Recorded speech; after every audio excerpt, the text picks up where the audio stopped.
Check. Hello hello hello.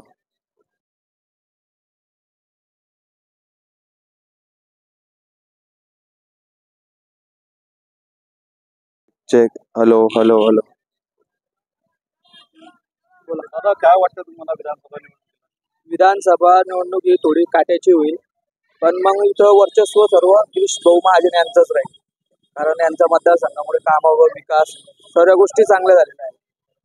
त्यामुळे आपल्याला शिवाजी पुतळा, काही सोमेश्वर महादेवचं मंदिर आहे, तिथं मस्त पाण्याचा डॅम वगैरे बनवलेला आहे. बससाठी, लहान मुलांसाठी खेळण्यासाठी सुख सुविधा झालेल्या आहे. गल्ली त्यामध्ये रस्ते वगैरे सर्व चांगलं व्यवस्थित आहे. तरी सर्वात जास्त गिरीश भाऊ महाजन यांचं वर्चस्व इथं जास्त राहील. तुम्ही मार्केटमध्ये बसलेलो आहात, शहराच्या जामनेर शहराच्या मध्यवर्ती ठिकाणी आहात. बरोबर. लोकांच्या काय चर्चा तुम्हाला ऐकू येतात? काय जनमनाचा काय सांगतो? आता सामाजिक बघितलं गेलं तर जामनेर शहरामध्ये स्थायिक गिरीश महाजन असल्यामुळे कसं एक वर्चस्व गिरीश महाजनचंच आहे. त्याच्यामुळे आम्ही सर्व व्यापारी बांधवांना पण आम्हाला गिरीश भाऊ महाजन यांचा भरपूर सपोर्ट आहे. त्याच्यामुळे गिरीश भाऊ महाजन हे चांगल्या मतांना निवडून येतील. आरोग्याबद्दल खूप जास्त बोलतात. भरपूर भरपूर भरपूर. तुम्ही केव्हाही कुठेही कसंही असले तरी एक फोन लावला जरी तुम्ही, तरी ते काम करून देतील. किंवा मग नाही बी झालं तर त्यांचे कार्यकर्ते असो, हे प्रामाणिकपणे दवाखान्यांमध्ये हलवून देतील. इथं नाही जमलं तर ते मुंबई पाठवून देतात लगेच ॲम्ब्युलन्स वगैरे करून सनी. कारण तिथे गेल्यावरती तुम्हाला एकही रुपया खर्च करायची गरज नाही. अशी गिरीश भाऊ महाजन यांच्याकडून चांगली वागणूक आहे. मोठे मंत्री आहेत, बरोबर अनेक ते मुख्यमंत्र्यांच्या सोबतच राहील. बरोबर बरोबर. जामनेर शहरामध्ये सर्वसामान्यांसोबत त्यांचे वागणूक भेटतात. हो हो, सर्वांची. कारण ते जेव्हा अभि इथं आले, प्रत्येकाशी भेटणं कुठणं, त्यानंतर ते एक जनसंपर्क कार्यालय केव्हाही एक व्हिजिट मारून देता. किंवा कार्यकर्ते रात्री केव्हाही या, तुम्ही 2 वाजता या, 3 वाजता या, तेव्हाही तुम्हाला गिरीश भाऊ महाजन हे भेटतील म्हणजे भेटतील. आणि अहोरात्र हे काम करणारा व्यक्ती आहे. तुम्ही केव्हाही फोन लावा त्यांना. आरोग्य असो किंवा इतर कुठलंही काम असो, गिरीश महाजन हे एकमेव अशी व्यक्ती आहे की ते सर्वांसाठी एकदम बेस्ट आहे. आणि आमच्या जामनेर शहराला असा नेता म्हणून मिळणार नाही. एक नंबर नेता आहे.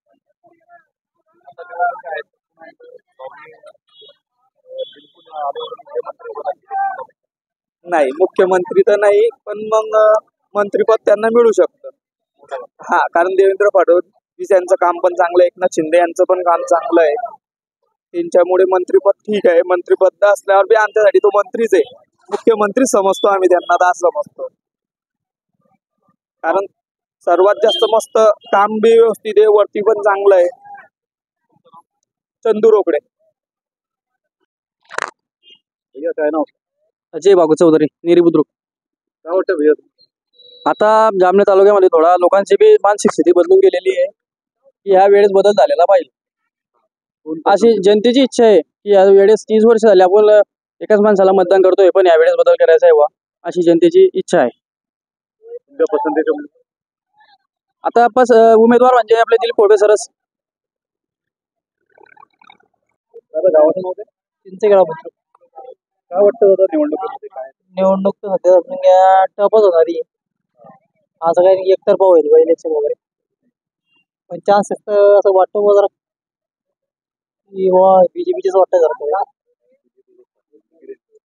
हा, गिरीश भाऊ वगैरे सगळं बीजेपी मध्ये जे पण असतील ते भाऊंची काय कामं वगैरे आरोग्य सेवा जास्त, दुःखामध्ये जास्त मेन. माणूस सुखात जास्त चालेल पण दुःखात मेन.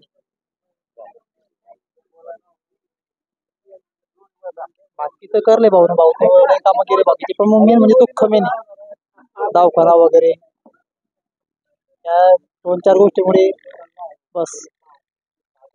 ते तुम्हाला पण माहिती, माणूस दुःखात असला की सगळ्या गोष्टी जातो माणूस.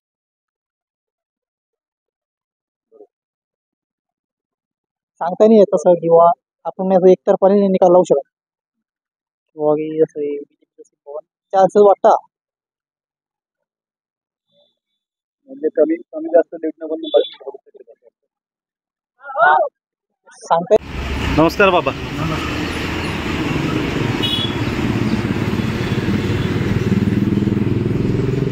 त्या गावाचं नाव काय? केकतने मोरा. बाबा, विधानसभा निवडणुका आलेल्या आहेत, हा, तर आपल्या गावामध्ये तालुक्यामध्ये काय चित्र दिसतं आपल्याला, काय वाटतंय? आम्हाला चित्र आमचं भाजपचं दिसतंय. अच्छा, काय कारण असावीत, म्हणजे कुठल्या आधारावर आपण कर्तबदारीवर. अच्छा, कर्तबदारीवर. हां हां. कोण आपला लाडका उमेदवार कोण? महाजन.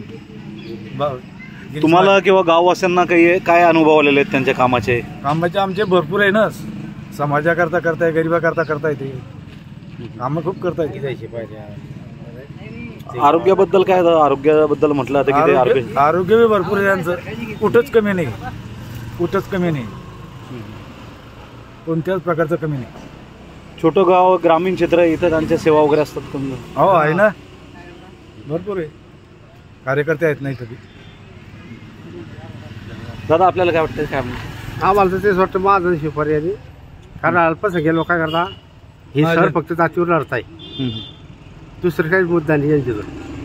आणि जे जेवढे शरद गट आहे तो फक्त जातीवर आधारित लढतोय, दुसरं काही मुद्दा काहीच नाही येतो. म्हणून आम्ही फक्त महाजन हा सगळ्या जोडून चालणार म्हणतो. दादा, एक नागरिक म्हणून, एक सुज्ञ कर्तव्यदक्ष नागरिक म्हणून तुम्हाला काय वाटतं की निवडणुका कशावर व्हायला पाहिजे? कामावर, विकासावर कामावर व्हायला पाहिजे. फक्त शरद गट फक्त जातीवर लढतोय, आज दुसरं काही मुद्दा सांगत. दादा, तुमच्यासाठी काय महत्वाचं असतं? व्यक्ती महत्वाचा असतो, त्याचे काम महत्वाचे असतं की पार्टी महत्वाची असते? पार्टी नाही, काम करणं महत्वाचं आहे. कामाचं महत्व आहे, कामाचं महत्व आहे. जर कामाचं महत्व नसलं तर काय पार्टीला काय अर्थ आहे हा, त्या अडचण राहते ना. मग या संदर्भात तुम्ही गिरीश भाऊबद्दल काय बोलू? हो, गिरीश भाऊचं कोणी काय तुमच्या चॅनलवर काही बी सांगू, तो मग 100% येणार आहे. तुमचं चॅनल काही बी करू, त्याच्याबद्दल कोणी काही बी काही हे नाही. आपलं चॅनल जे खरं ते दाखवणार, जे तुम्ही बोलणार ते काही बोलो, पण तरी सुद्धा तो माणूस येणार आहे. तो कोणी काही पहिली घेऊ काय घेऊ, त्या माणसाबद्दल कोणी काही बी सांगलं तर तुम्हाला 100% सांगते. आज 30 वर्ष झाली, एक 7,000 समाजाचा माणूस 35 वर्ष राजकारण करून आले, चांगल्या कामामध्ये पावती भेटते, म्हणून तो माणूस 100% येणार आहे. तुम्ही चॅनल घ्या, टाकून सर्वे करा, पण त्याचा नंबर 1 नंबर राहणार, याच्याबद्दल काही शंका नाही.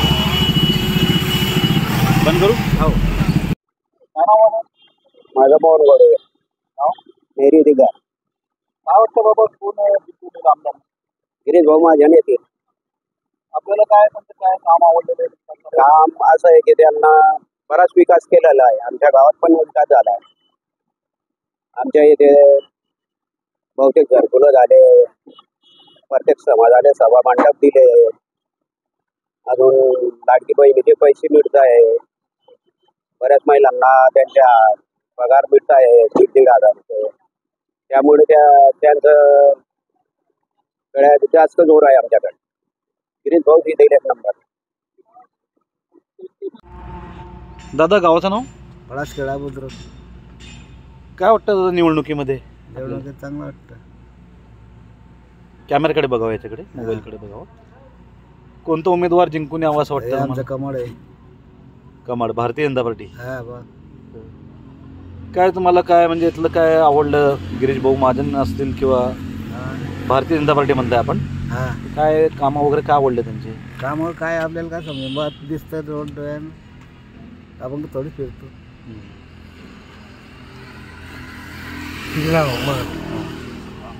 बसा बसा बसा बसा, उठू नका, फक्त बसा, काही विषय नाही. विषय असा असतो दादा की नेता म्हणजे एकमेकाच्या सुखदुःखात येणारा, आजारपणामध्ये काम येणारा पाहिजे. हा काम करतो. कसं भाऊंचं काय वाटलं तुम्हाला? चांगलं वाटतं, कामात पडतो. आता 30 वर्ष झालीत, हा, तुम्ही लहानाचे मोठे झाले, 30 वर्ष 35 वर्ष तालुक्यात विकास काम वगैरे झालेत ते?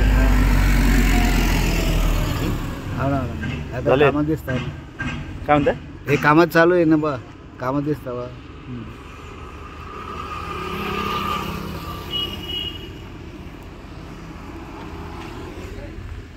आणि या गावाचं एक भावनिक नातं पण आहे भाऊंसोबत. हा, नातं आहे ना. काय म्हणाल? संबंध आहे, शैरिक संबंध झालं आहे, नातं जास्त आहे. सासरे सासरवाडी, सासरवाडीच आहे ना. आता अच्छा. गुजर समाज आहे जास्त. गुजर म्हणजे- समाज समजतात ना. हो हो मग समाज जास्त. तर मराठा समाज आहे. सर्व सर्व समाज आहेत की वेगवेगळे. प्रत्येक गावाला 3 पार्ट्या राहतात. हा ना, तिथं काही विषय नाही. लोकशाही आहे आपली, हा लोकशाही आहे. प्रत्येकाला अधिकार आहेत, हा. प्रत्येकाला. पण एकूणच जास्त असं समर्थन पाठिंबा कोणाला दिसतो तुम्हाला? पाठिंबा आता हे असे पाठिंबा दोघीकडे बी आहे. कारण हा जोयचा माणूस आहे. खोटवे सर बी जोयचे, हां हे बी जोयचे. काहीचं धोरण कसं आहे, लय वर्ष बदल सदल पाहिजे. लोकांचं मन आहे असं. म्हणजे जर एक टक्कर झाली तर एक 5-10 हजार 10,000 15,000च्या आता मतांचा. ते रीड तोडल्यावर हो. आता कसं आहे, आता वाढ इकडला गट फुटला, तिकडे जास्त चालतं, इकडे चालतं, गटावर चालीन. बरोबर. वाढलं इकडे गटबाई चालीन ना. कोणत्या गटात जास्ती, कोण्या गटात कमी, कोणी पुढे चालीन मागे राहील. मागून काही एक गट फुटला तर पुढे बरोबर आहे तुझं. शेवटी लोकशाही आहे. लोकशाही आहे. आता हे लाडकी बहीण काढली, बायाले पैसे वाटले, यांना वाटलं भाजप हां या कार्यक्रम. आता बायाचं मत काय आहे, आपण काय सांगतो, आपल्या घरातलं मत आपल्याला मालूम नाही. घरातल्या महिला पण समजा कोणाला लाडकी बहिणीचा लाभ असला तर ती दिलं कशी- त्यांना. आता दिले का नाही, हो 7,000-7,500 रुपये दिले. 7,500. हां दिले आम्हाला. आता काय धोरण, आपण काय म्हणा, बरोबर तुमचं मत आम्हाला मालूम, आमचं मत आम्हाला तुम्हाला. बरोबर. एकूणच झुकाव कुणाकडे, भाऊंकडे दिसतं? झुकावा